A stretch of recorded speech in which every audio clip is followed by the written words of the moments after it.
Mwaka 2012, shirika la kazi duniani ILO kupitia kitengo chake cha ujasiriamali cha vijana na kituo cha ujasiriamali cha Chuo Kikuu cha Dar es Salaam kwa pamoja walianzisha kwa mara ya kwanza wiki ya ujasiriamali duniani ambayo ililenga kuhamasisha mamilioni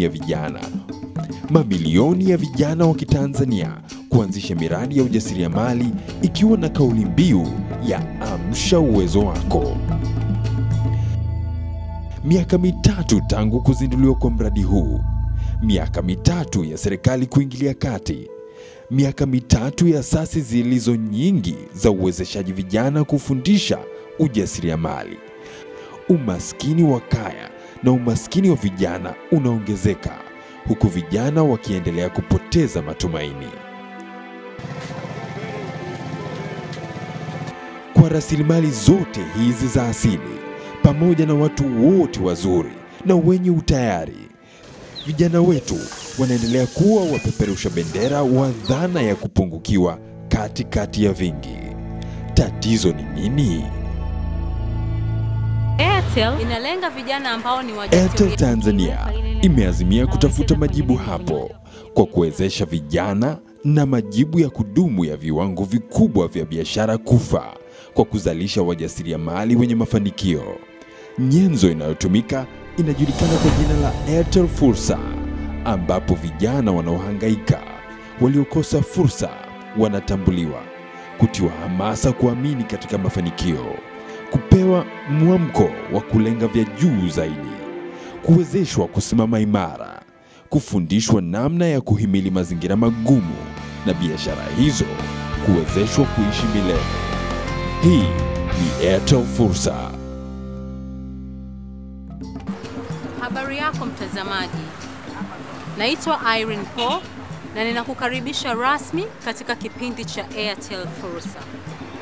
Airtel Fursa inalenga vijana ambao ni wajasiriamali wadogo, yaani ya kwamba wale vijana ambao wana biashara ambazo zinaendeleza, ili kuwasaidia kufikia ndoto zao kibiashara, ili kuweza kuwashika mkono, kuwasaidia ili kufikia ndoto zao. Kwa siku ya leo, kama unavyoona, kuna pilika nyingi zinazoendelea.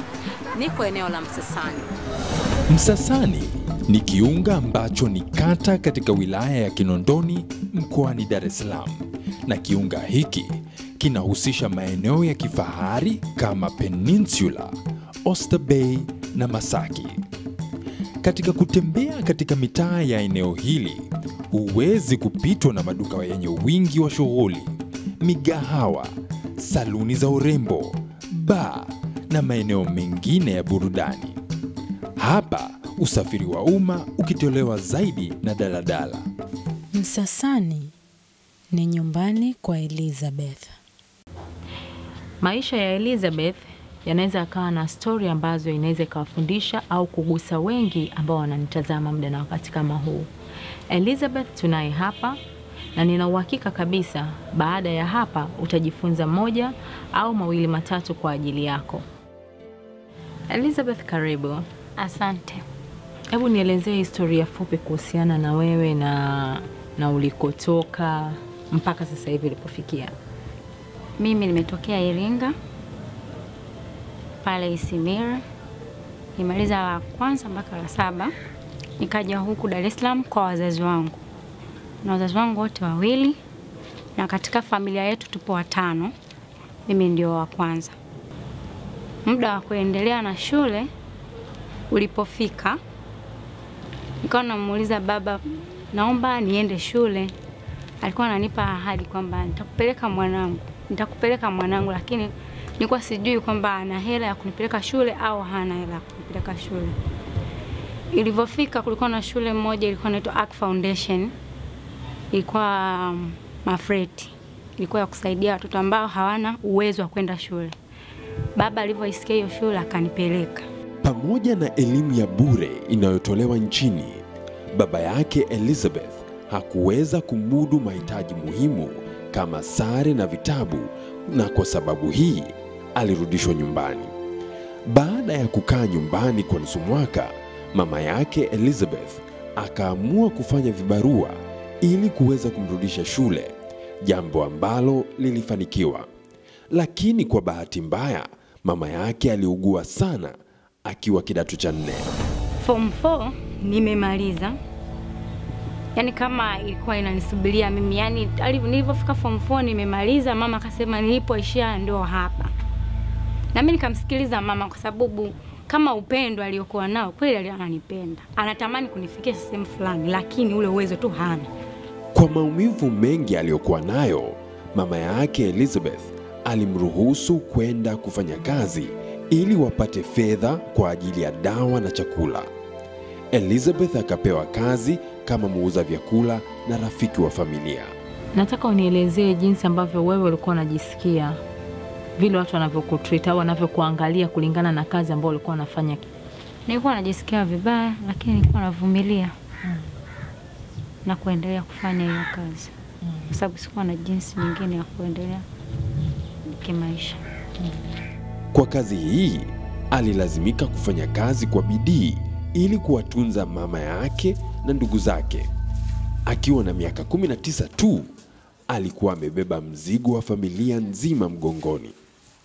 Pamoja na kazi hiyo ya kuuza vyakula, ujira wake haukutosha kuitunza familia yake pamoja na mama yake mgonjwa. Kwa hiyo mimi nikaamua kutoka kwenye mama ntilie, nikaanza kuuza matunda. Elizabeth amepitia mengi na akagundua kuwa njia pekee ya kujaribu kukabiliana na changamoto hizi za mama mgonjwa aliyehitaji msaada na matunzo ya karibu na ndugu zake waliohitaji chakula na elimu ni kuwa na biashara yake mwenyewe. Hapo ndipo alipoanza kuuza matunda ofisi kwa ofisi. Katika kipindi gani cha maisha ambacho uliamua sasa hapa naanza moja kwa moja bila hata kuangalia nyuma wala kumtegemea mtu? Maisha yanaanza na wewe mwenyewe. Kwamba unataka maisha yako yawe katika staili ipi? Ya kukaa chini au ya kutegemea mtu mwingine. Sasa mimi nilichochagua kwanza mimi kama mimi. Kama naweza nikafanya hii biashara, naweza kuitengeneza vizuri na yenyewe, yani inaitegemea yenyewe, naweza kuitengeneza vizuri mpaka. Kwa hiyo nilikuwa naamka saa 10, naenda kununua matunda, narudi natengeneza. Kila siku anapanda daladala kwenda Buguruni ambapo ananunua matunda alafu anayaandaa kwa ajili ya kuuza. Katika maisha yako yote ya biashara unayoifanya, hebu niambie changamoto zake kubwa ni zipi? Changamoto kubwa ninayoipata mpaka sasa hivi, pale ambapo napeleka matunda labda mtu anakudharau kwa ile biashara ambayo unaifanya, najisikia vibaya. Na ninapopeleka matunda saa nyingine yakirudi najisikia vibaya. Alafu changamoto nyingine, kwa mfano mvua kama hii ikinyesha, biashara haiendi vizuri. Changamoto nyingine, ukienda sokoni kununua biashara, kwa mfano tikiti, huwezi kulijua kwamba hili limeoza au zuri. Kwa hiyo inabidi uongeze hela tena uendelee. Alafu katika kitu kingine nataka uniambie kuhusiana na wewe binafsi. Hamna kipindi ambacho umeshawahi kufika katika biashara yako ukajikuta labda inakufikia stage na kuumiza mpaka unatoa machozi kwamba najua mambo hayaendi kama ninavyotaka kwenda, ukakata tamaa? Huwa nakata tamaa pale ambapo biashara inarudi. Pale ndo huwa naumia sana, kwa sababu ile biashara huwezi kuweka labda kwenye friji ikakaa siku nzima. Kwa hiyo ikirudi basi irudi.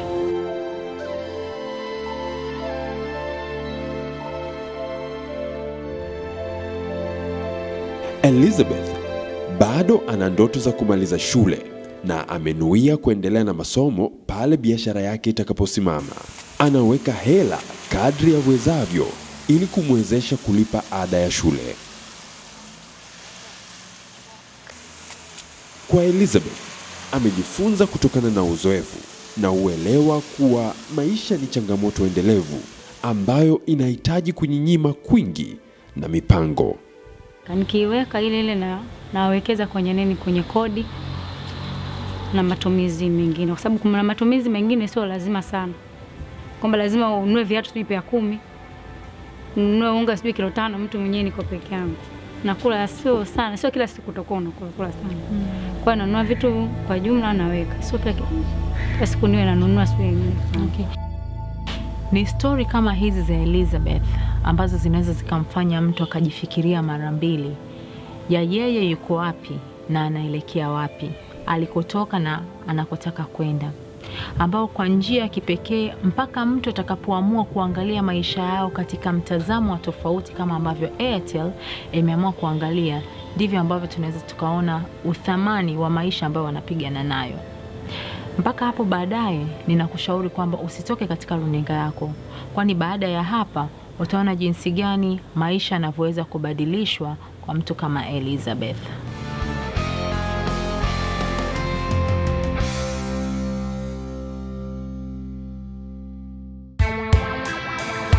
Je, wewe ni mjasiriamali mwenye ndoto ya kukuza biashara yako? Wakati ndio sasa.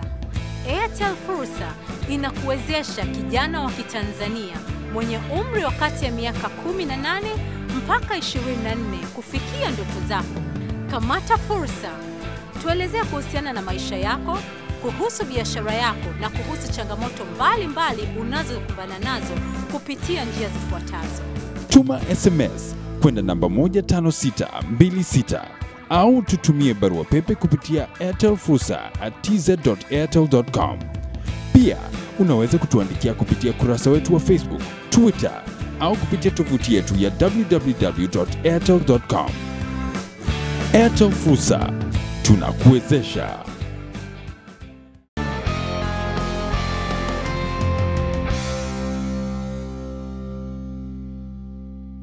Ninakukaribisha tena katika Airtel Fursa. Bado tuko katika safari ndefu ya Elizabeth. Katika sehemu hii tutaonana na washauri kutoka Airtel Fursa ambao wamesikiliza na kutazama story ya Elizabeth.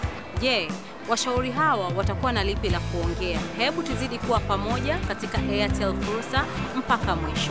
Wanaounda jopo letu ni watu waliobobea na wenye uzoefu kama wajasiriamali ambao kwa minajili ya mafanikio yao wanao uwezo wa kutoa ujuzi wao kwa familia ya Airtel Fursa. Lakini ni akina nani wanaounda jopo hili? Joseph ni mjasiriamali wa kijamii mwenye elimu pana katika masuala ya kijamii. Lakini nimekuwa pia ni mjasiriamali kwa kipindi kirefu. Nimekuwa mkufunzi wa jasiriamali, nimekuwa mkufunzi wa masuala ya vijana walioko ndani ya shule na nje ya shule, hata katika vyuo.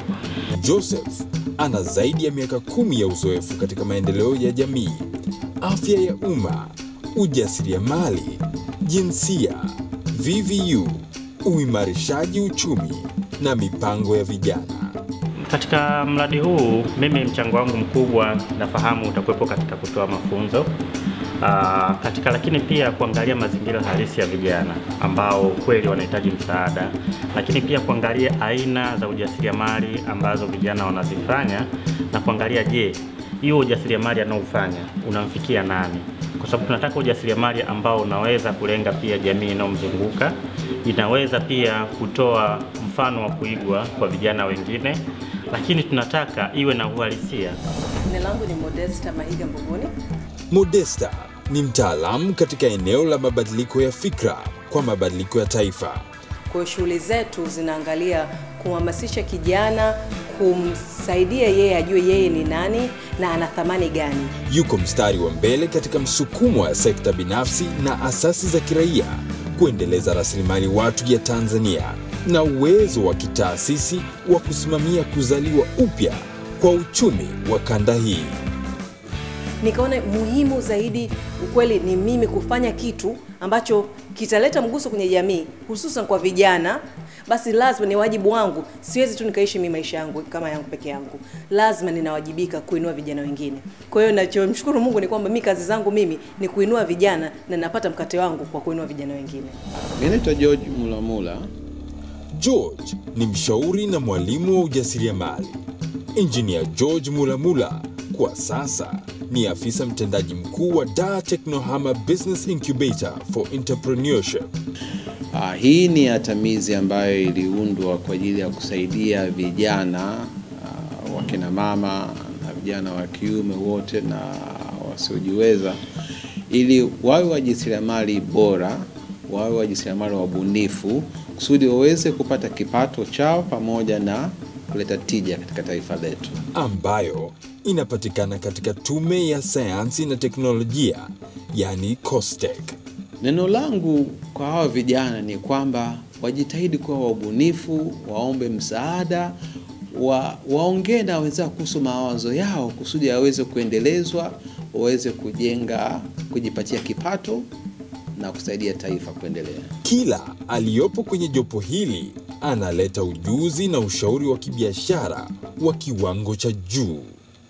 Jopo mahususi la wataalamu wa biashara limechaguliwa kwa umakini na kupewa jukumu la kuchunguza na kutoa walionayo juu ya hadithi yetu ya leo. Nimeangalia makala ya Elizabeth na nimeona kwamba ni mjasiriamali ambaye anajitahidi sana, tena sana.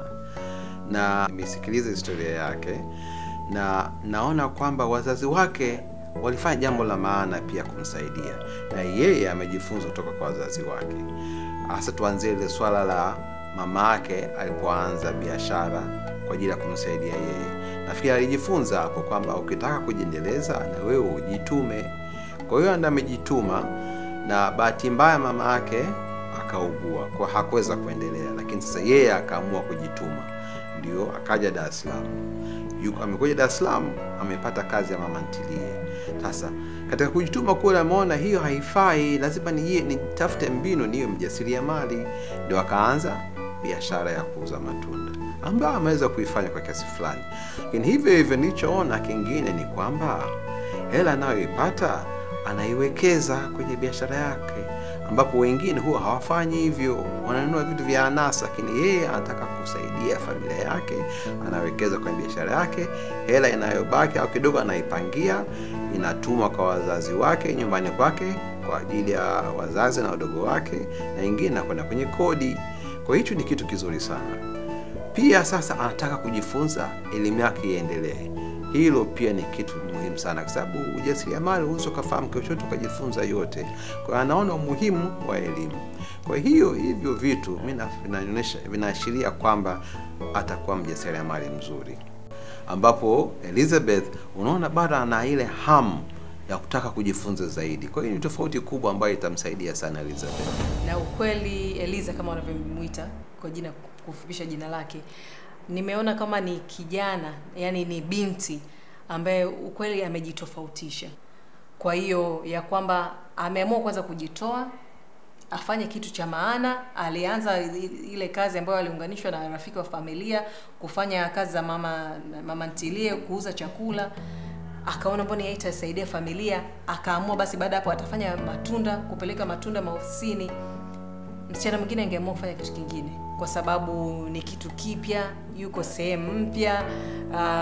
Ukiangalia pia kama hiyo mazingira au mtu unatembea labda unadharaulika, nimekuta kwamba vijana huwa ama jamii ina mtazamo fulani hivi, kama umesoma bwana, kwa nini uhangaike na vitu fulani? Wakati kusema kweli, mtu yoyote popote ambapo anajikuta maishani, fursa ni chochote ambacho ni halali na kinachosimamia maadili ambacho unaweza kukifanya. Kwa hiyo mtu mwenye uadilifu kama Eliza, mimi ukweli nampongeza. Anaugulia hii biashara yake. Unajua hafanyi tu alimradi apate hela. Anaugulia kwamba anaenda sehemu, anapanda basi saa 10 usiku, anaenda kutafuta matunda, anataka kuhakikisha matunda ni bora. Hapendi akirudi akikuta kwamba wateja labda hawajanunua ama matunda yamerudi. Sio mtu tu alimradi tu atengeneze hela, ni mtu ambaye anataka kutoa kitu bora ambacho ni muhimu sana ukiwa mjasiriamali. Elizabeth kaanza na vikapu hivyo viwili, lakini usishangae baada ya muda fulani unamkuta Elizabeth ana biashara kubwa labda ya matunda.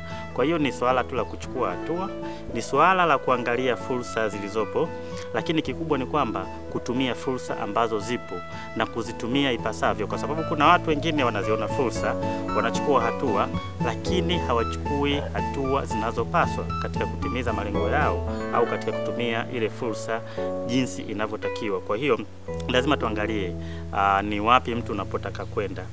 Lazima uwe na malengo na lazima ujue ni kwamba utapita njia gani za kuweza kukufikisha ili kwenda kutimiza ndoto zako au kwenda kutimiza malengo yako. Kuwa na Elizabeth kwenye jamii ni fursa tayari, kwa sababu Elizabeth kupitia jinsi maisha yake yalivyokwenda hadi alipofikia yanaweza kubadilisha maisha ya vijana wa Kitanzania na nje ya Tanzania. Na sisi tunasema kwamba hata akibadilisha maisha ya kijana mmoja tu ina thamani kubwa sana katika maisha, katika ulimwengu wa sasa na ulimwengu wa baadaye. Hayo ndo waliokuwa nayo washauri wetu kutoka Airtel Fursa kwa ajili ya Elizabeth. Je, Airtel Fursa itamfikishaje Elizabeth katika kufikia malengo yake? Tuzidi kuwa pamoja katika Airtel Fursa ili tujue.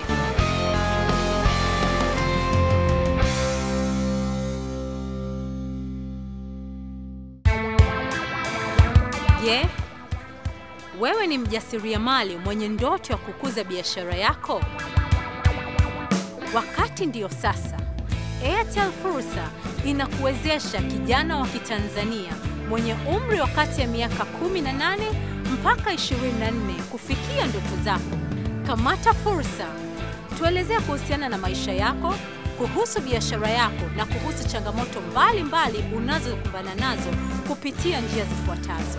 Tuma SMS kwenda namba 15626 au tutumie barua pepe kupitia airtelfursa@tz.airtel.com.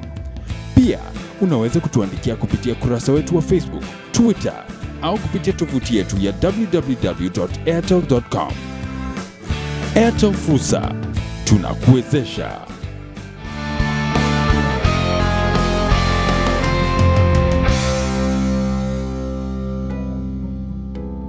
Napenda nikushukuru sana kwa kuwa ulikuwa pamoja nami kuanzia tunaanza mpaka sasa hivi. Bado hatujafika mwisho, bado tunaendelea kusikiliza na bado tunaendelea kutazama. Na labda nikukumbushe kwamba washauri wetu kutoka Airtel Fursa wameshasikiliza story ya Elizabeth, wameshatoa ushauri wao. Hivyo basi ni wakati wa Airtel Fursa kuingilia kati na kufanya kitu. Tumekutana na kijana Elizabeth. Kijana alionyesha utashi, kijana alionyesha uthubutu, kijana ambaye alisema katikati ya changamoto zangu sitakata tamaa, nitaendelea mbele na nitapigana na nitakuwa kijana bora na nitabadilisha maisha yangu. Elizabeth akaanza kufanya biashara. Sisi kupitia Airtel Fursa vijana hawa wanatupa moyo, lakini pia wanatupa changamoto ya kusema kwamba sisi tuwe sehemu ya safari yao ya mafanikio, tuwawezeshe kwa njia mbalimbali ili waweze kufika mbali zaidi. Tulipokutana na Elizabeth tuliguswa, tukasema hatutamwacha aishie hivi hivi. Elizabeth atafika mbali kwa sababu ana moyo na kwa sababu anasema yeye ataweza na hataishia hapa alipo sasa hivi. Elizabeth tutamwezesha kwa njia mbalimbali ili aweze kufanya biashara yenye tija zaidi na pia kwa kumpatia mafunzo. Elizabeth alikuwa miongoni mwa vijana wengi ambao wamepewa nafasi ya kuhudhuria mafunzo ya biashara ya Airtel Fursa. Kwa kweli nimejua mengi kupitia haya mafunzo. Nimejua nini maana ya ujasiriamali, kwamba mjasiriamali ni mtu wa kutambua fursa na kuzitumia ipasavyo. Na nimejua kwamba mjasiriamali inabidi awe mvumilivu na mwenye kutambua fursa, awe ni mtu wa kuwajali wateja, kutumia lugha nzuri mteja anavyokuja. Usimnunie wala usionyeshe uso ambao una nini? Uso ambao wa kukunjamana, anaweza kukimbia. Vitu vingine nilivyojua ni faida, kutambua matatizo ambayo yapo kwenye ujasiriamali. Nimejua kwamba jinsi ya kusolve matatizo ambayo katika biashara. La pili, kutanua biashara, kile ulicho nacho na kukiongezea kwa zaidi. Neno la shukrani kwa Airtel, nasema asante kwa kunipatia mafunzo haya kwa sababu nimejua vingi kupitia mafunzo haya. Elizabeth sasa anakwenda kupatiwa vitendea kazi vitakavyomwezesha kufanya kazi yake katika mazingira safi, kutengeneza bidhaa nyingi zaidi, lakini pia kutengeneza bidhaa za kiwango cha juu zaidi, ili sambamba na yale mafunzo aliyopata Elizabeth aweze kubadilisha maisha yake. Timu kutoka Airtel ilibidi ihakikishe kuwa wanatafuta nyenzo sahihi ambazo zingeweza kumsaidia Elizabeth katika biashara yake ya kuuza matunda ili kuboresha biashara yake. Baada ya mchakato wote wa kuzunguka katika maduka mjini kutafuta vifaa sahihi ambavyo vitainua biashara ya Elizabeth ili maisha yake yaboreshwe na kuguswa. Bado tuko katika Airtel Fursa, na hapa nilipo muda huu, labda nikujulishe tu, niko Msasani, nyumbani kwa Elizabeth. Nyuma yangu kama unavyoona na pembeni yangu kuna vitu ambavyo vimesimama ambavyo nina uhakika kabisa vinaweza vikawa vigeni machoni kwako, lakini muda si mrefu tutajua vinaenda wapi na kwa nini viko hapa. Labda nikupe kidogo tu kwamba kwa siku ya leo tuna surprise kutoka Airtel Fursa kwenda kwa Elizabeth. Tunaye mgeni pia rasmi kwa ajili ya Elizabeth ambaye nina uhakika kabisa Elizabeth atataka kumuona na atataka kujua mgeni huyu amekuja kwa ajili ya nini kwa siku hii ya leo. Kwa sasa hivi twende ndani kwa Elizabeth, alafu tutajua kinachoendelea.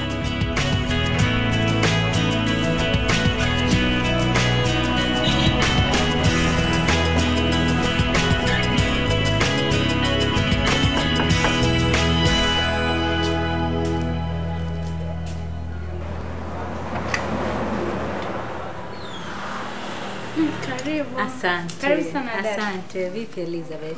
Ujambo? Jambo dada. Za masiku. Nashukuru Mungu naendelea vizuri. Okay.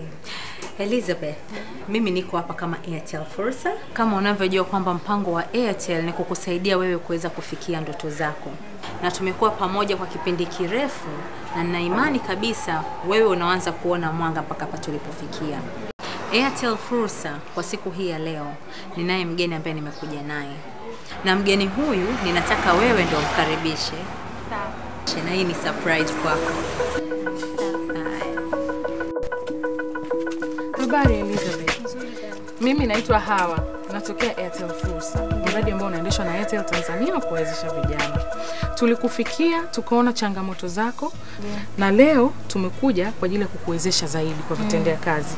Siku ya leo ni ya muhimu sana Elizabeth. Ya muhimu kiasi kwamba tumeamua tuwaalike na familia yako waje kujumuika na sisi. Sasa katika kutembea na safari yako leo, kuna vitu ambavyo tumekuletea vitakavyokuwezesha kukuza biashara. Elizabeth, kwa sababu tumeona bidii yako, tumeona changamoto zako, umetugusa na umetutia moyo wa kusema kwamba huyu kijana akiwezeshwa atafika mbali. Tumekupatia mafunzo, tunakupa na vitendea kazi, uwe tayari kabisa kwenda kusema kwamba mimi ni Elizabeth, nitashinda, nitabadilisha mazingira yangu na nitasaidia jamii yangu. Baada ya kukupatia warsha ya fursa ambapo umeweza kujua utatunza vipi mahesabu yako, utafanya vipi biashara yako, utaikuza vipi, leo tunaenda mbele zaidi. Kwa hiyo ili sisi kukuwezesha ufanye hivyo kupitia Airtel Fursa, na kwa kuanza kabisa tunaanza na hili jokofu hapa.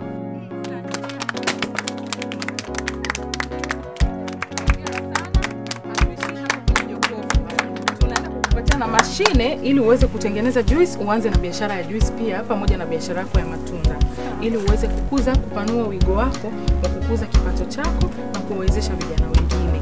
Kwa hiyo hongera sana Elizabeth, na pia bado hatuishii hapo. Tunakutengenezea mazingira safi ambayo tutakuletea.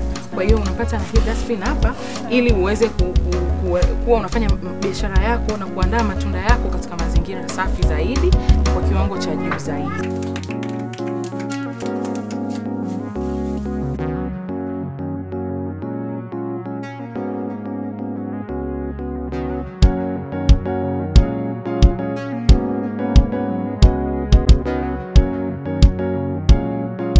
Lakini Elizabeth, kabla tujamaliza, mimi na kitu kingine kimoja cha mwisho. Na nitapenda tutembee wote mpaka nje. Kwa sababu hicho kitu nimeshindwa kukiingiza ndani. Kwa hiyo nitapenda tutembee wote mpaka nje nikuonyeshe. Naamini kitu hicho pia kitakuwezesha. Na kinatokana na zile changamoto ambazo wewe uliziainisha katika biashara yako wakati unatuma maombi yako kuingia kwenye Airtel Fursa. Kwa hiyo Elizabeth, mimi nitaomba tuungane pamoja na familia yote. Twende pale nje tukaone ni kitu gani hichi ambacho tunamuitia Elizabeth leo. Tunakuleta ili uweze kukabidhiwa zawadi hiyo inayoweza kukutatulia changamoto ya usafiri ambayo ni hii bajaji hapa. Unaweza kuwa na usafiri ambao umepungua gharama kwa sababu ulikuwa unalipa gharama kubwa sana kukodisha bajaji ambazo ni za watu wengine, lakini ulikuwa unapata changamoto kwenda kuchukua matunda usiku sana, jambo ambalo kiusalama si zuri kwako. Kwa hiyo Elizabeth, tunakukabidhi usafiri huu uweze kuboresha biashara yako na kufanya biashara katika mazingira salama zaidi. Kwa hiyo na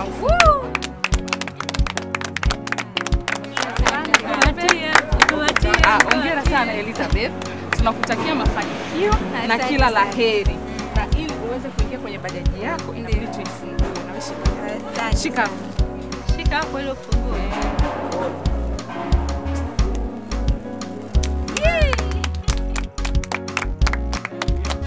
Sana Elizabeth. We have to shangilia haya. Kufikia hapo wewe ambaye unatazama Airtel Fursa muda na wakati kama huu, napenda nikushukuru sana kwa kuwa pamoja nasi kuanzia tulipoanza na Elizabeth katika Airtel Fursa mpaka mwisho kabisa ambapo unaona ameishia katika bajaji. Naomba nikukumbusha kitu kimoja, Airtel Fursa bado inaendelea, kwa hiyo ningependa nikusisitize wewe ambaye unataka kuwa pamoja nasi au unataka kuungana pamoja nasi, tuma maombi yako katika mawasiliano unayoona yanayotokea katika televisheni yako muda na wakati kama huu. Mpaka kipindi kijacho, naitwa Irene Paul, kwaherini. Kwa hiyo ningependa tu kushukuru hawa watu wa Airtel Fursa kwa msaada ambao walioutoa. Nashukuru Airtel kwa kuniwezesha na nina uhakika biashara yangu itaenda vizuri. Safari ya Airtel Fursa ndio kwanza inaanza. Kwa hiyo tunatoa changamoto kwa vijana wengine Tanzania nzima. Yaliyomfikia Elizabeth leo inaweza kuwa wewe kesho. Chukua hatua leo na Airtel Fursa itakuwezesha.